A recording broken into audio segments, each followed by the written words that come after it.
Salut à toutes et à tous, chers investisseurs CLF, pour ce point de marché hebdomadaire dont le nom va être assez bref, hein, puisqu'il s'intitule 2%. Voilà, donc je vous laisse imaginer ce que c'est, hein, pour celles et ceux qui ont deviné. Bah, écoutez, c'est tant mieux. Pour les autres, il va falloir patienter un petit peu. Voilà, donc le titre de ce point de marché, 2% avec énormément de points d'exclamation. Alors, je commence sans attendre sur sur la situation géopolitique, économique et boursière. Alors, sur le plan géopolitique, on a une fracture qui semble apparaître entre d'un côté les pays qui veulent ne pas humilier Poutine, hein, donc là je mets entre guillemets humilier puisque c'est les termes utilisés par le président Macron, notamment la France, l'Allemagne et l'Italie, et des pays qui veulent clairement chasser la Russie d'Ukraine et l'affaiblir durablement. Donc, je pense notamment au Royaume-Uni, à la Pologne et aux pays baltes. Donc ça, c'est un premier point, un petit peu de tension, hein, qui apparaît entre les différents pays alliés. Et donc ça, c'est pas forcément très positif, hein. Ça fait plutôt le jeu de Vladimir Poutine qu'il y ait un petit peu une fracture au sein des pays alliés. L'autre point aussi qui n'est pas très réjouissant, c'est la Chine qui a averti les États-Unis qu'en cas de reconnaissance de l'indépendance de Taïwan, il y aura une guerre totale, une guerre militaire dans laquelle la Chine utilisera tout son arsenal. Donc ça, c'est pas forcément très bon, hein, ce discours guerrier. Alors, on sait très bien qu'en géopolitique, les mots ne sont pas toujours suivis des faits, heureusement d'ailleurs, mais on a une tonalité guerrière qui n'est pas forcément très favorable dans ce contexte actuel. L'actualité monétaire. Alors, l'actualité monétaire, la BCE semble s'engager avec retard dans une politique de resserrement monétaire, hein. Ça y est, hein, le conseil de gouverneurs de la Banque centrale européenne qui s'était réuni avant-hier, le jeudi, hein, le jeudi 9 juin, a décidé qu'il y aurait une accélération de la remontée des taux qui pourrait atteindre 1% dès la rentrée de septembre. Donc ça, c'est une nouveauté, hein. Donc non seulement la BCE va faire en sorte qu'il n'y ait plus de taux négatifs, hein, de taux courts négatifs, mais on commence à avoir un calendrier de remontée des taux. Et ça, évidemment, ça a eu des conséquences sur les marchés cette semaine. Alors peut-être que vous commencez un peu à voir ce que ce titre 2% signifie, un titre de la vidéo 2%. Donc voilà, c'est un premier indice que je vous donne. L'actualité politique, alors là, nous sommes dans le week-end du 11 juin. C'est le premier tour des élections législatives qui aura lieu le dimanche 12 juin. Et au moment où je vous parle, pour ce premier tour, la gauche, hein, le NUPES, hein, donc, qui est menée par Jean-Luc Mélenchon, et la majorité présidentielle menée par Elisabeth Borne, donc évidemment avec l'appui d'Emmanuel Macron, sont au coude à coude au moment où je tourne cette vidéo. Voilà, j'en donnerai pas, voilà, je ne dirai pas plus puisque de toute façon on est dans le week-end des élections, donc il n'y a pas de, voilà, j'ai pas à parler de sondage, etc. Voilà, le scrutin s'annonce serré. Voilà, c'est ce que je peux dire. Et enfin, je termine par l'actualité macroéconomique avec des chiffres d'inflation qui repartent à la hausse aux États-Unis. Donc, je vous avais dit, je ne sais pas si vous vous souvenez, il y a 2 semaines, je m'étais interrogé, il y a eu un chiffre d'inflation qui avait laissé penser que l'inflation était déjà en train de refluer aux États-Unis. Moi, j'avais manifesté vraiment mes doutes parce que je vois mal comment l'inflation peut ralentir alors que les matières premières continuent à augmenter, hein. Pour moi, pour que l'inflation baisse, il faut d'abord avoir un reflux des matières premières, hein, qui sont cotées en temps réel sur les marchés, et ensuite vous avez l'inflation qui baisse. Et là, on a eu directement des chiffres d'inflation il y a 2 semaines qui laissaient penser qu'on a un ralentissement. Bon, bah, visiblement, il y a eu une correction puisque des chiffres d'inflation sont tombés aux États-Unis. Et sur 12 mois, la hausse des prix à la consommation remonte à 8,6% contre 8,3% en avril, loin du plateau espéré par les politiques et les analystes. Et donc là, on a le plus haut niveau observé d'accélération de la hausse des prix depuis 1981. Donc, ça fait 40 ans que l'on n'a pas vu ça. Et là encore, ce qui est inquiétant, c'est que cette accalmie, je vous avais parlé que la semaine dernière, on a eu une accalmie observée sur les matières premières. Et ben, cette accalmie semble se terminer puisque le blé et le maïs sont fortement repartis à la hausse cette semaine, alors que les autres matières premières comme le pétrole et le gaz ne semblent pas vouloir baisser. On a le pétrole qui est au seuil des 120 $ le baril. Donc ça, c'est assez, voilà, c'est assez inquiétant et ça ne présage pas d'un ralentissement de l'inflation.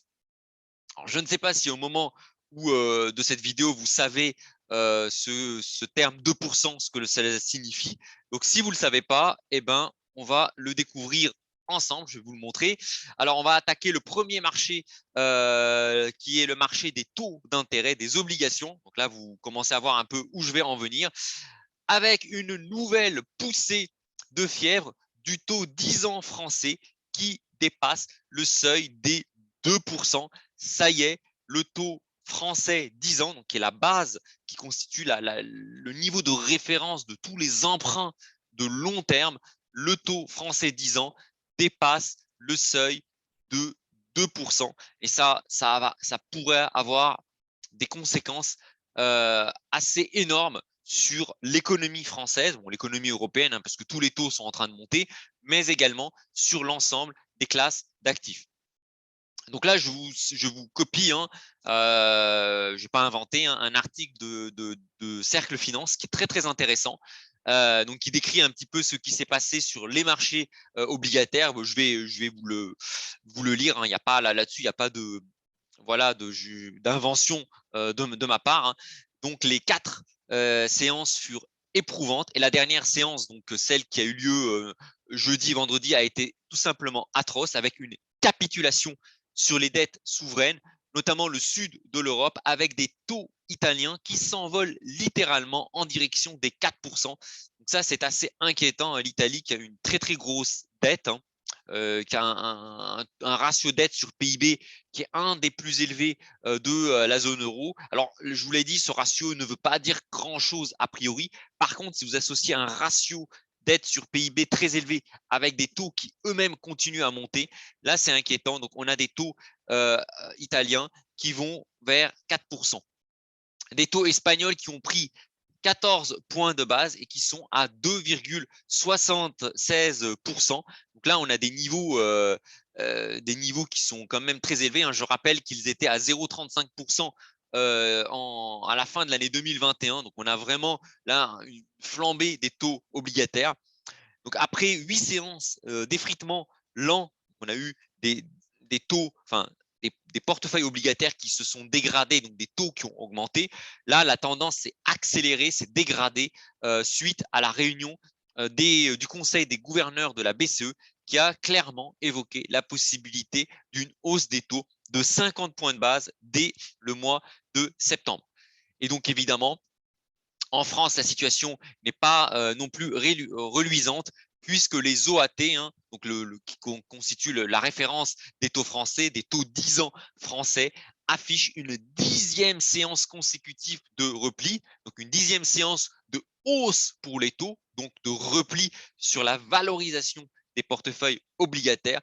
Donc là, on a vraiment un tunnel baissier sur les portefeuilles obligataires d'une durée exceptionnelle. Je dis bien exceptionnelle, on n'a jamais vu ça depuis des décennies, qui propulse le taux 10 ans français à 2,08, voire même 2,09. On a eu en une séance 10 points de base, hein, une hausse des taux français de 10 points de base pour les seules journées de jeudi et de vendredi, et une hausse de 28 points de base sur la semaine écoulée. C'est vraiment énorme. On n'a jamais vu ça depuis des décennies, sachant que cette flambée des taux qui a eu lieu cette semaine, elle fait suite à une hausse continue des taux d'intérêt depuis le début de cette année 2022. Donc, quelques petits rappels. Les OAT français, hein, le taux 10 ans français s'est levé à 0,1% en juin 2021. Donc, il y a exactement un an, on était à 0,1%. On était à moins 0,05% le 5 décembre, donc il y a à peu près 6 mois. 0,2% le 31 décembre. Donc, vous voyez, on était autour de 0% il y a 6 mois, un an. Et aujourd'hui, les taux français sont à 2,08%. C'est un rythme, une vitesse de hausse des taux qui n'a jamais été vue en plusieurs décennies. Donc là, on peut vraiment parler de crack obligataire.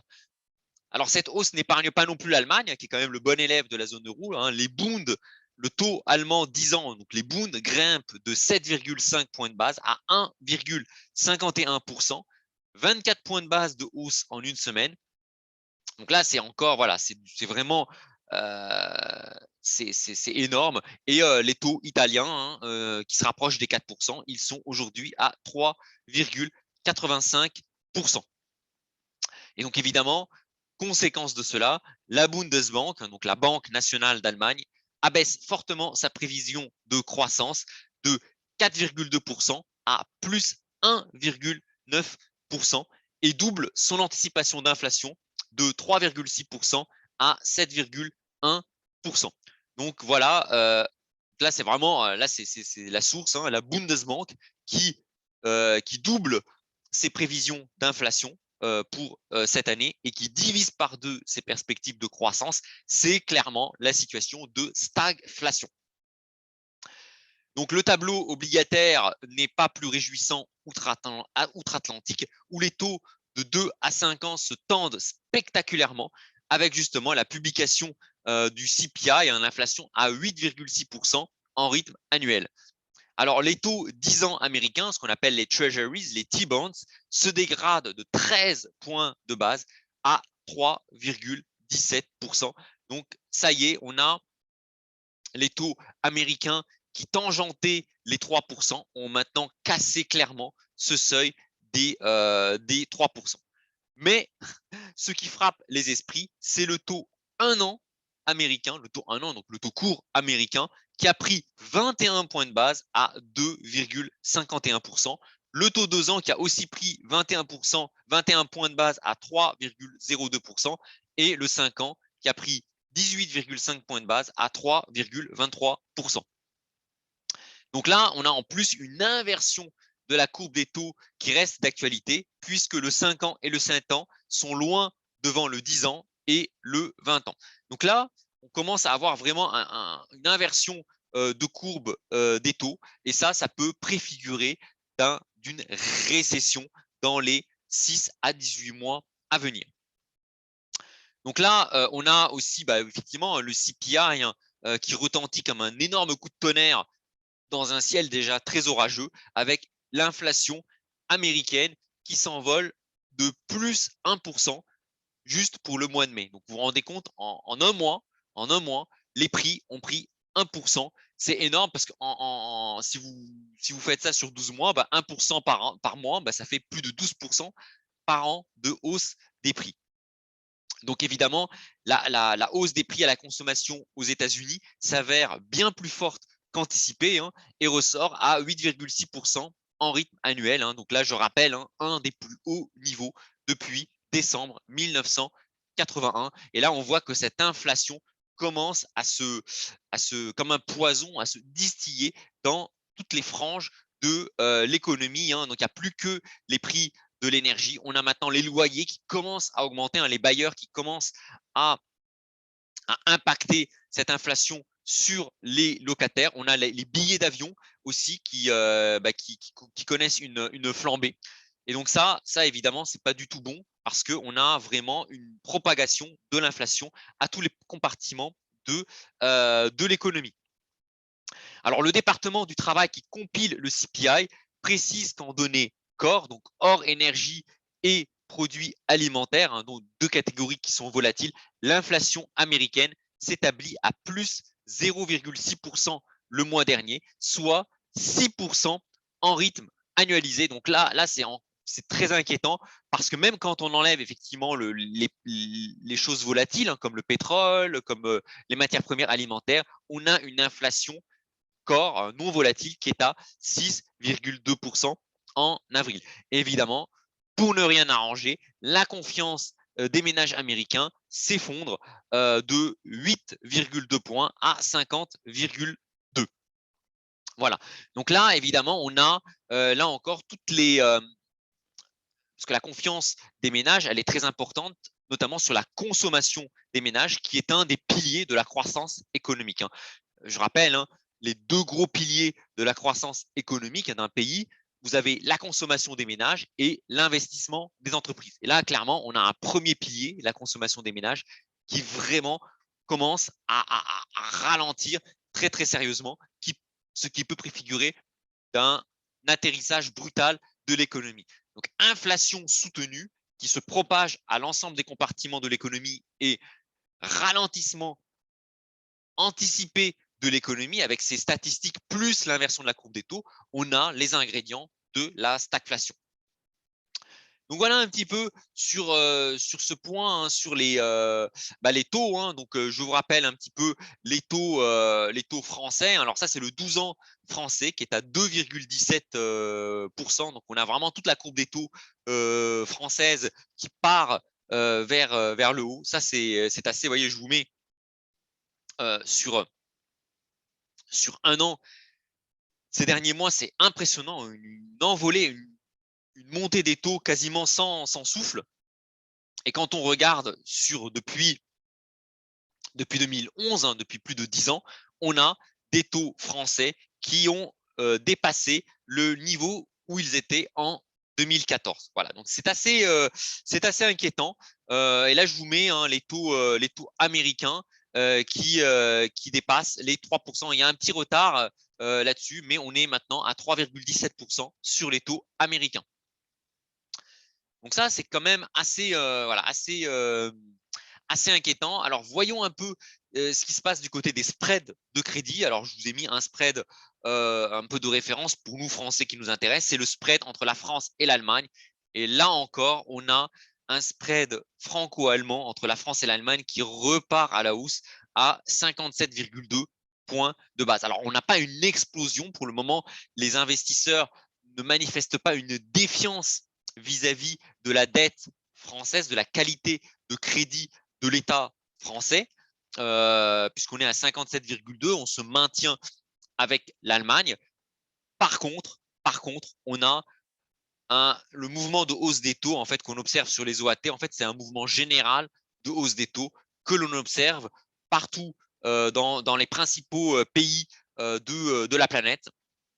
Mais pour le moment, on n'a pas encore des écartements sensibles de spread. En tout cas, ça ne touche pas encore la France. Alors si au niveau peut-être de la Grèce, de l'Italie, on commence à le voir, mais au niveau de la France, on reste pour le moment, on garde encore la confiance des investisseurs relativement à l'Allemagne. Donc ça, il va falloir faire quand même attention en fonction de ce qui va sortir des élections législatives, parce qu'on pourrait avoir un deuxième effet qui se coule, c'est-à-dire un écartement des spreads français, donc une accélération de la hausse des taux français qui ne serait plus liée seulement à l'inflation, mais à une baisse de la confiance de la France par rapport aux investisseurs internationaux. Voilà. Alors maintenant, on va attaquer le Forex. Alors sur le Forex, sur le marché d'échange, alors ce qui est quand même particulier, c'est qu'on a eu un durcissement du ton de la BCE cette semaine et pourtant l'euro a chuté par rapport au dollar. On aurait pu s'attendre à ce que l'euro continue à monter par rapport au dollar. Ben non, l'euro baisse par rapport au dollar. Pourquoi? Parce qu'on a eu des chiffres d'inflation très mauvais aux États-Unis qui pourraient laisser penser que la Fed va surenchérir encore par rapport à la BCE en accélérant son rythme de hausse des taux, ce qui évidemment a fait augmenter le dollar et évidemment baisser l'euro. Alors par contre, par rapport aux autres devises, hein, l'euro franc suisse, l'euro sterling sont assez stables pour le moment. Il n'y a pas eu vraiment de gros bouleversements sur ces devises intra-européennes. Alors, on va passer au marché boursier. Évidemment, hein, je ne vais rien vous apprendre. Ça a été assez compliqué sur les bourses, hein. Le CAC 40 qui avait tenté une incursion au-delà des 6600 points en tout début de mois de juin a tourné à la bérésina suite à l'envolée des taux obligataires, hein. On a un CAC 40 qui a perdu quasiment 300 points en ligne droite et la chute s'est accélérée avec les annonces de la BCE. Attention, donc là, je vous mets un. Là, c'est la situation du CAC 40 depuis quasiment depuis 6 mois. Donc là, je vous le mets, on est dans un triangle de consolidation. On a le record historique du CAC 40 à 7400 points quasiment. On a tenté de taper les 7200 points. Ensuite, on a eu la guerre en Ukraine. On a tenté de revenir au niveau des 6800 points, puis 6600 points. Donc là, on a vraiment on a des points hauts qui sont de plus en plus bas. On pouvait penser qu'on allait casser les 6600 points, mais non, on a rechuté fortement. Et là, le CAC 40 vient de taper le bas, cette fois-ci, du triangle, qui avait, je rappelle, hein, les points bas du triangle. Donc, on a un point bas qui est qu'on ne le voit pas ici, qui avait eu lieu après la crise du Covid. On a un deuxième gros point bas suite à l'invasion de l'Ukraine par la Russie, le début de la guerre en Ukraine en, en début mars. On a eu un autre point bas ici qui a été mis en mai, où on a vu un espèce un mouvement de panique suite encore à la hausse des taux. Et là, on a un nouveau point bas qui vient d'être atteint au niveau des 6196 points. Donc là, là, le CAC 40 va rentrer vraiment dans le dur. On n'a pas eu de capitulation, on a eu une forte baisse cette semaine, mais on n'a pas, sur les marchés actions, on n'a pas encore connu une vraie capitulation comme on a observé sur les marchés obligataires. Donc là, le CAC 40 va rentrer dans le vif du sujet, on va dire. On est dans une zone de support très, très importante qui est comprise entre 6000 et 6200 points. Alors, pourquoi une zone de support très importante? Déjà, la zone des 6000 points, c'est un seuil symbolique, c'est un chiffre rond, 6000 points. On a le bas de ce triangle qui passe justement par 6190 points, qui constitue un support chartiste important. Et on a surtout la zone des 6100 points qui correspond au record atteint par le CAC 40 avant la crise du Covid en 2020 et le record atteint par le CAC 40 au printemps 2007 avant le déclenchement de la crise des subprimes. Donc là, on va avoir des niveaux qu'il faut absolument que le CAC 40 tienne, compris entre 6000 et 6200 points. Donc voilà un petit peu pour l'indice français. Alors évidemment, les autres indices, ça ressemble un petit peu hein, sur le Dow Jones américain. Après s'être heurté à la zone de résistance des 33 500 points, le Dow Jones a cherché à casser cette zone des 33 500 points il y a à peu près une semaine, donc qui est un peu, qui est le seuil voilà, qui correspond par rapport au plus haut de 2021. Donc le Dow Jones a rechuté en direction des 30 000 points, qui correspond à un niveau très très fort, hein, les 30 000 points, très très fort pour trois raisons. Un seuil symbolique, 30 000 points, c'est un chiffre rond également. Ce seuil des 30 000 points, c'est le niveau pré-crise du Covid, ce sont les records avant la crise du Covid. Et enfin, la zone des 30 000 points correspond au seuil de baisse de moins 20% par rapport au record historique du Dow Jones qui était à peu près un peu en dessous des 37 000 points. Donc, si jamais le Dow Jones casse les 30 000 points, ça sera vraiment un signal très, très mauvais parce qu'en plus de casser un signe symbolique, 30 000, un niveau chartiste important qui était le niveau de pré-crise Covid, le Dow Jones rentrera dans une baisse supérieure à 20% par rapport au record historique. Et là, on commencera à parler de bear market, de marché baissier. Alors, sur le Nasdaq, le Nasdaq, lui, il est déjà en bear market. Hein, on a déjà perdu plus de 20% par rapport au plus haut. Et le Nasdaq a connu une forte chute en fin de semaine, marquée notamment par la tension des taux obligataires. Donc là, le Nasdaq, clairement, il s'inscrit vraiment dans son canal baissier. que l'on observe déjà depuis maintenant plus de 6 mois.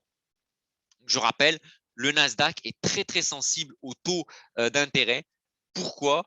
Parce que les entreprises de la nouvelle technologie ne sont pas des entreprises pour lesquelles on s'attend à ce qu'elles versent des dividendes à court terme, on s'attend à ce qu'elles versent des dividendes à long terme. Beaucoup d'entreprises du Nasdaq font des pertes au moment où je parle, mais qui ont une forte valorisation parce que les investisseurs parient qu'elles vont générer des bénéfices à horizon 5 ans, 10 ans, 15 ans, voire plus.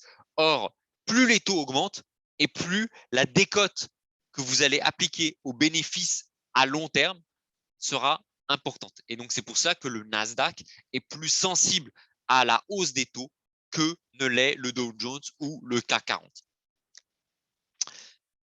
Alors, pour le Nikkei, lui, il est étonnamment stable. Alors, il a connu une baisse aussi suite à la tension sur les taux observés ces 2 derniers jours. Mais le Nikkei revient à ses niveaux de début de semaine.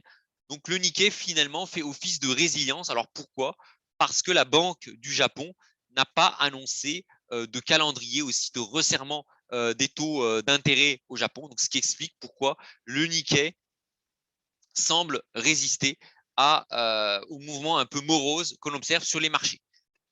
Et à contre-courant des marchés européens américains, l'indice chinois qui a enregistré un beau rebond de 5% cette semaine. Pourquoi? Parce que l'inflation en Chine, l'inflation est assez faible. En général, historiquement, la Chine a eu plus d'inflation que les pays européens et les États-Unis. Mais là, en fait, on observe qu'en Chine, on a une inflation qui est plus basse qu'en Europe et aux États-Unis, ce qui permet aux autorités chinoises de mener une politique beaucoup plus accommodante qu'ailleurs dans le monde. Et évidemment, ça bénéficie au marché actions chinois. Alors, je rappelle quand même que les marchés chinois, les marchés actions chinois ont de l'avance, entre guillemets, par rapport aux marchés américains et européens, puisque la baisse des marchés actions, des marchés boursiers chinois a démarré en février 2021, pas en février 2022, en février 2021. Donc les marchés, donc en Chine, on peut parler de bear market, mais ce bear market en Chine a déjà démarré un an avant les marchés européens et américains. Alors l'Inde a connu une semaine difficile, mais la bourse de New Delhi limite la casse, la baisse, qui reste inférieure à 2%. Donc quand je mets 2% par rapport à plus de 300 points de base de chute du CAC 40, bon bah voilà, la bourse indienne a quand même limité la casse cette semaine. Sur l'Afrique du Sud, ça a été aussi une semaine difficile puisque l'indice sud-africain perd 3% cette semaine également. Et enfin, le Brésil qui a connu une semaine encore plus compliquée que les bourses américaines et européennes avec une chute de près de 6% de la bourse de Rio. Et donc, attention, là, on est à 104 000 points à peu près. Attention au seuil symbolique des 100 000 points qu'il faudra surveiller de très, très près. Donc, voilà un peu en conclusion sur ces marchés boursiers qui ont connu une semaine difficile. On n'a pas eu de capitulation, mais on a eu une semaine vraiment compliquée sur les marchés boursiers. Alors, c'est pas l'apocalypse, c'est pas la bérésina comme on a observé sur les marchés obligataires, mais on a eu des marchés boursiers qui ont vraiment souffert cette semaine. Alors maintenant, on va passer aux métaux précieux. À contre-courant des autres actifs, l'or, alors, qui a cassé la résistance des 1850 points, 1850 $. Donc l'or a fortement rebondi cette semaine. Alors, c'est difficile à comprendre dans ce contexte de hausse des taux. Alors, les explications que j'ai, c'est que les marchés anticipent une hausse plus rapide de l'inflation que celle des taux nominaux, ce qui évidemment enfoncerait les taux réels en territoire négatif. Je rappelle, même si les taux nominaux que l'on observe sont en forte hausse, les taux réels au moment où je vous parle sont en territoire négatif. Ça, c'est le premier point. Le deuxième point, on a aussi un regain d'aversion au risque que l'on observe évidemment sur les marchés boursiers, et ça, c'est favorable à l'or, mais également un regain d'aversion au risque qui peut s'expliquer par une tension géopolitique par rapport à la Russie, mais aussi l'attitude de la Chine par rapport à Taïwan, et ça bénéficie au métal jaune à l'or. Alors évidemment, ce qu'on observe sur l'or, on ne l'observe absolument pas sur les autres métaux précieux. L'argent, par exemple, est en tendance baissière. Donc l'argent a recassé à la baisse la zone des 22 dollars l'once. Pourquoi? Parce que l'argent est pénalisé à la fois par la hausse des taux, par les perspectives de ralentissement de croissance économique et par la hausse du dollar. Évidemment, c'est pareil pour le palladium qui a connu une semaine assez très dure aussi, hein, puisqu'il s'éloigne de la zone des 2000 dollars l'once pour le palladium et s'inscrit en baisse de 4% sur la semaine écoulée. Donc, très mauvaise semaine pour le palladium. Et aussi, même chose pour le platine qui rechute en dessous des 1000 dollars l'once et enregistre une baisse de 2,5% cette semaine. Donc là encore, hein, sur les métaux précieux, semaine très difficile, à part pour l'or, mais sinon, ça a été très compliqué pour les métaux précieux. Alors, sur les matières premières, là, on a des matières premières qui ont rebondi. Les matières premières alimentaires, hein, le blé qui a repris 4% depuis ses plus bas parce qu'il y a des tensions, là encore, avec la Russie, l'Ukraine. Il n'y a pas vraiment d'accord immédiat pour la reprise des exportations de blé depuis la ville de Mariupol, qui, je rappelle, a été entièrement conquise par les Russes. Le maïs qui a connu aussi une forte hausse cette semaine de 4%. Et là encore, ce n'est pas bon du tout pour les risques inflationnistes. Le pétrole qui continue à augmenter, qui a encore pris 4% cette semaine, alors que le dollar s'est renforcé dans le même temps. Donc là, ça induit des risques d'inflation importée dans les pays hors zone dollar. Je pense notamment à l'Europe, hein, l'Europe qui a vu le prix du pétrole augmenter de 4% en dollars, mais en même temps, l'euro qui a perdu 2% par rapport au dollar cette semaine. Donc ça fait 6% de hausse des prix du pétrole vus par les Européens. Et ça n'augure rien de bon sur les prix à la pompe, hein, sur les prix que vont payer les automobilistes lorsqu'ils vont faire leur plein d'essence. Voilà, et donc je rappelle aussi, apparemment, il y a aussi, on m'a remonté qu'il y a des pénuries, non pas sur le diesel, mais sur certaines essences, notamment l'essence sans plomb 98, je crois, il commence à y avoir des pénuries. Donc attention, on va arriver à la période des départs en vacances. Et là, il pourrait y avoir des problèmes, hein. Beaucoup de Français vont prendre leur voiture pour faire de longs trajets dans l'Hexagone pour partir en vacances. Donc là, voilà, petit conseil, prévoyez un petit peu d'avoir suffisamment d'essence dans votre voiture pour ne pas être pris de court pour partir en vacances cet été. Donc voilà un peu pour le pétrole. Le gaz naturel qui se stabilise, hein, qui a connu une stabilisation cette semaine, mais qui reste à portée du seuil symbolique des 10 000 dollars. Le cuivre, alors le cuivre à contre-tendance des autres matières premières, s'inscrit à la baisse. Alors pourquoi? Le cuivre est fortement lié à la croissance économique mondiale, et je vous rappelle qu'on a des revues, des révisions à la baisse de la croissance mondiale. Et ça, évidemment, ça pèse sur les cours du cuivre, parce que le cuivre est un métal industriel qui est utilisé dans le monde entier. Je rappelle, hein, il y a deux métaux qui sont très utilisés dans l'industrie. On a le cuivre. Pourquoi? Parce que le cuivre, il est inoxydable. Enfin, il n'est pas, il est inoxydable, donc du coup, il est très utilisé dans les métaux industriels et l'argent, hein, ce qui explique pourquoi l'argent a souffert cette semaine. L'argent qui aussi est inoxydable, mais c'est aussi un des meilleurs conducteurs de l'électricité. Et donc, évidemment, je ne vous fais pas de mystère pourquoi il est utilisé dans l'industrie. Donc, évidemment, on a le cuivre qui, à contre-tendance des autres matières premières, s'inscrit à la baisse. Et le nickel qui lui est stable sur la semaine. Alors j'ai mis gagne 3%. En fait, j'ai fait une petite erreur de frappe. Il est stable sur la semaine. Alors on va finir par les crypto-monnaies. Alors on a le Bitcoin qui résiste bien.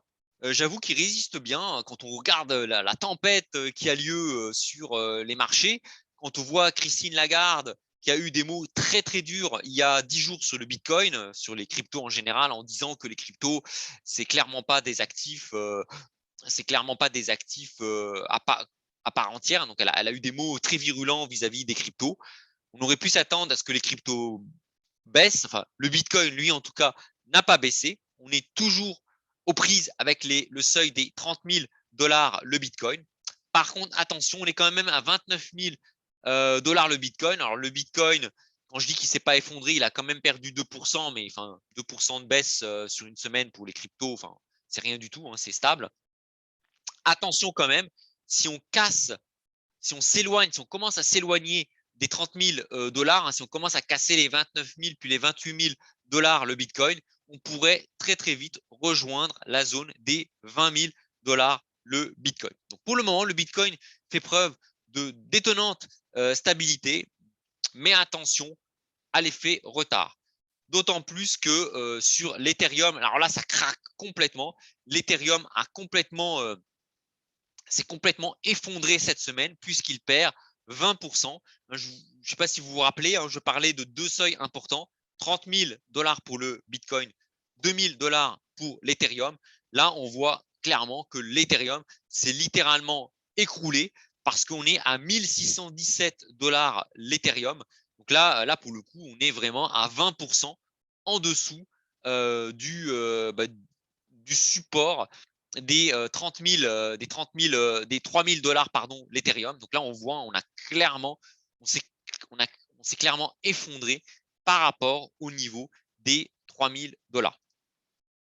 Donc voilà un petit peu ce que j'avais à dire sur les cryptos. Donc des cryptos qui souffrent beaucoup, à part le Bitcoin qui a très très bien résisté. Mais pour combien de temps? Donc vraiment, hein, les actifs qui ont bien résisté cette semaine hein, pour enchaîner sur la conclusion et les conseils. Hein, en fait, il n'y a pas beaucoup d'actifs qui résistent, à part les matières premières, justement. Hein, donc, ça, c'est pas bon. Le seul actif qui augmente, ce sont les matières premières. Et ça, c'est pas forcément bon pour notre scénario d'inflation. Donc, le ralentissement de l'inflation observé il y a 10 jours semble bien loin. Ça semble être une correction dans un contexte de remontée globale et durable de l'inflation avec des prix des matières premières qui ne veulent toujours pas corriger. Je rappelle, hein, pour commencer à anticiper une correction de l'inflation, il faut au moins que les matières premières commencent à corriger. Et là, on ne l'observe absolument pas. Et c'est ça qui est inquiétant. Je rappelle quand on a eu un pic d'inflation en 2008, avec la crise des subprimes, on a eu le pétrole qui est monté à 150 dollars le baril, on a eu le blé, le maïs, enfin, les matières premières qui se sont envolées. Mais cette poussée des matières premières, elle s'est étalée sur quelques semaines. Et ensuite, on a eu un crack du pétrole. Et je rappelle que entre le moment où on a observé un crack sur le pétrole et sur les matières premières, il s'est écoulé plusieurs mois. Hein, il a fallu attendre un an, en 2009, avant de commencer à voir une chute de l'inflation et l'entrée de l'économie en récession. Donc, voilà. Donc, sur le cycle, si on voit le cycle économique, vous avez les chiffres, les statistiques qui sont publiées par les différents organismes qui sont en retard par rapport au prix des matières premières qui, elles, finalement, sont en avance sur le cycle de l'inflation. Autre conclusion, les taux, hein, c'est le titre de cette vidéo, 2%, les taux connaissent une flambée historique qui, en plus d'être brutale, s'inscrit dans la durée. Attention, hein, les taux français qui ont connu 10 séances de hausse consécutives. Et là, ça risque de peser sur la croissance économique française, mais également sur d'autres actifs comme l'immobilier. Je rappelle que les taux de crédit immobilier sont indexés sur les taux longs français, notamment le taux 10 ans, le taux 20 ans français. Donc, si vous avez des taux OAT français à 2%, voire plus, attendez-vous à voir des taux de crédit immobilier à 20 ans, à 25 ans qui pourraient dépasser les 3%. C'est logique. Hein, si les taux français sont à 10 ans sont à 2%, bah, vous, en tant que particulier, vous allez ajouter deux primes de risque. Une prime de risque qui est liée à la durée. Si l'État français s'endette à 2% sur 10 ans, bah, si vous voulez vous endetter à 20 ans, 25 ans pour acheter un bien immobilier, bah, forcément, vous allez vous endetter sur du plus long terme que l'État français. Donc, vous allez rajouter, la banque va vous appliquer une première prime de risque qui est liée à la durée d'emprunt. Et à cela, elle va rajouter une deuxième prime de risque qui est liée à votre risque de solvabilité. Parce que vous vous doutez bien que même si on critique la France, etc., ben vous, en tant que particulier, vous êtes moins solvable que l'État français.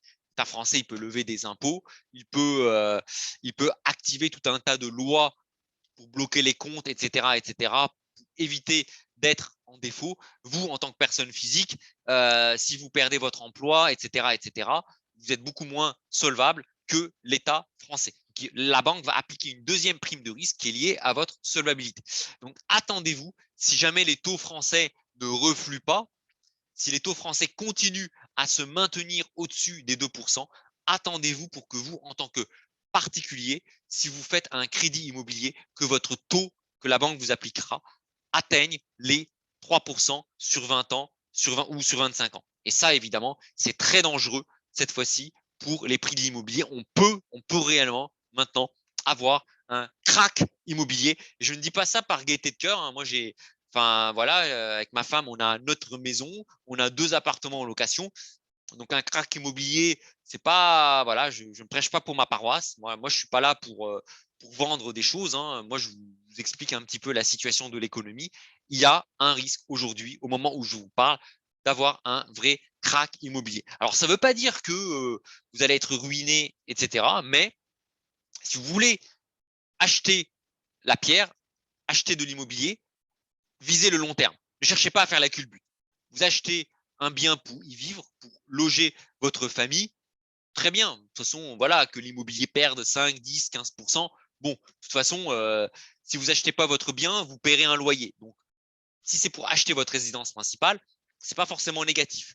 Pareil, si vous voulez faire de l'investissement locatif sur le long terme, et je dis bien sur le long terme, c'est pas forcément non plus problématique. Alors oui, effectivement, vous risquez d'avoir une décote sur les prix de l'immobilier. Si vous avez acheté maintenant, vous risquez d'avoir des prix de l'immobilier qui vont baisser sur les 2-3 prochaines années. Par contre, si vous voulez garder votre bien sur 5 ans, 10 ans, 15 ans pour avoir un complément de revenu à la retraite, ce n'est pas forcément négatif. Par contre, ça peut valoir le coup de négocier avec le vendeur. Voilà, prendre la main, les acheteurs peuvent prendre la main et négocier avec les vendeurs pour avoir une petite ristourne.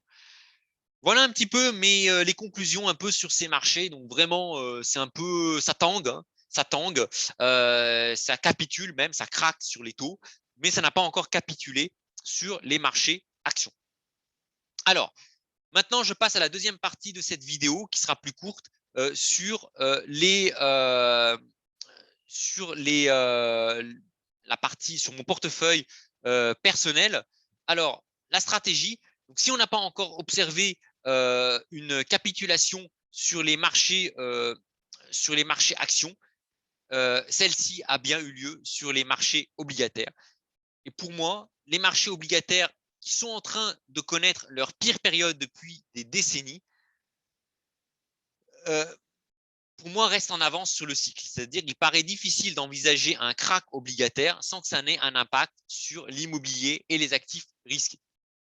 Et donc ça, en tant qu'investisseur long terme, pour moi, le premier actif qui va rebondir sera l'actif obligataire avant que ça finisse par impacter positivement les autres actifs. Donc moi, ma stratégie, c'est que j'ai choisi d'investir dans ce contexte sur les taux français, sur les obligations françaises dont les taux sont passés au-dessus de 2% en remplaçant la poche cash par une poche obligataire qui certes va me générer peut me générer des moins-values en cas de poursuite du crack, mais qui me paraît sur le moyen long terme plus résiliente que le cash qui, lui, prend de plein fouet l'inflation. Alors, au niveau de mon portefeuille, je n'ai pas fait grand-chose au niveau de vente. Je n'ai pas vendu beaucoup. Donc là, j'ai une stabilisation de mes plus-values réalisées. Au niveau de mon composition de mon portefeuille, vous noterez que j'ai pris une grosse position ici sur l'OAT français.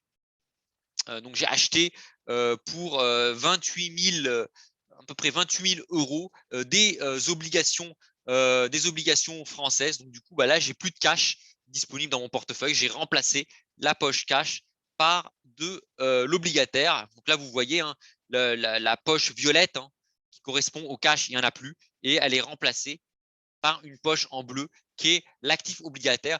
Pour moi, l'actif obligataire, pour moi, avec des taux à, euh, à 2%, maintenant, commencer à avoir des obligations françaises est peut-être plus intéressant que avoir du cash qui, aujourd'hui, rapporte encore zéro, alors que l'inflation, elle est à 5-6%. Et quand je regarde un peu les indicateurs de mon portefeuille, alors effectivement, la performance totale de mon portefeuille s'est dégradée. Pas tant que ça. En fait, elle a baissé. Hein. Il n'y a pas de miracle. Hein. Il n'y a pas de miracle, mais pas, voilà, pas tant que ça. Et on s'inscrit voilà, à moins 2,4% de performance totale de mon portefeuille depuis le début de l'année, ce qui, quand je vois les performances de l'obligataire qui sont à moins 15%, les performances des marchés actions qui sont à moins 15%, les performances du Nasdaq qui sont à moins 20%, sans parler des cryptos qui sont à moins, regardez ici, hein, à moins 30% depuis le début de l'année. Bon, être à moins 2,4% sur mon portefeuille, bon, je suis pas mécontent après avoir fait plus 20% en 2020 et plus 10% en 2021. Bon, être à moins 2,4% depuis le début de l'année, ma foi, bon, voilà, je vais pas sauter de joie, bien évidemment, parce que je perds de l'argent, mais bon, voilà, c'est pas, voilà, ça aurait pu être pire, ça aurait pu être pire. Voilà. Maintenant, il n'est pas exclu que cette performance se dégrade si jamais les taux continuent à flamber et que si le CAC 40 passe en dessous de 6 000 points et que les taux français vont à 3%, oui, il n'y aura pas de miracle. Je risque de finir par avoir une performance négative à 2 chiffres. Pourquoi pas? Alors, pour le moment, voilà, je, je suis optimiste, mais bon, à un moment, il n'y a pas de miracle. Hein. Si tout part à la cave, bon, voilà, il y a pas de miracle. Voilà. Donc voilà, je termine ce point de marché. Voilà, une semaine très éprouvante, très difficile sur les marchés, pour l'économie. Ça annonce aussi des semaines très compliquées pour vous, hein, pour les ménages. Attendez-vous à une poursuite de la hausse de vos factures d'électricité, de gaz, du prix à la pompe, un risque de pénurie, notamment sur l'essence.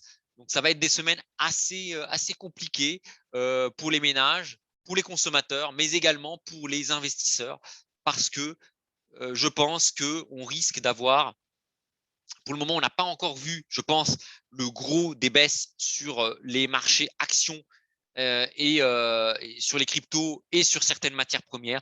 On risque, pour moi, d'avoir de nouveaux dégagements, de nouvelles chutes sur pas mal de marchés, sachant que peut-être, point positif, peut-être qu'on est en train, je dis bien peut-être, hein, qu'on est en train de toucher le fond au niveau des taux. Peut-être que les taux vont commencer à atteindre maintenant des niveaux quand même élevés, des sommets, parce que je vois mal aussi des 2%, 3% sur les États-Unis, 4% sur l'Italie. Je vois mal à long terme comment des pays surendettés pourraient supporter des taux aussi élevés. Voilà, écoutez, en tout cas, voilà, j'espère que je ne vous ai pas trop démonté le moral avec cette vidéo. En tout cas, je vous souhaite un bon week-end. Il fait beau, vous voyez. Hein, faut quand même, voilà, faut terminer par une note positive. Hein, il fait beau, profitez de votre week-end, faites des barbecues en famille, profitez, voilà. Prenez bien soin de vous, hein. L'important, c'est quand même la santé de vos proches. Les marchés, ça va, ça vient. Donc voilà, profitez un petit peu de ce week-end.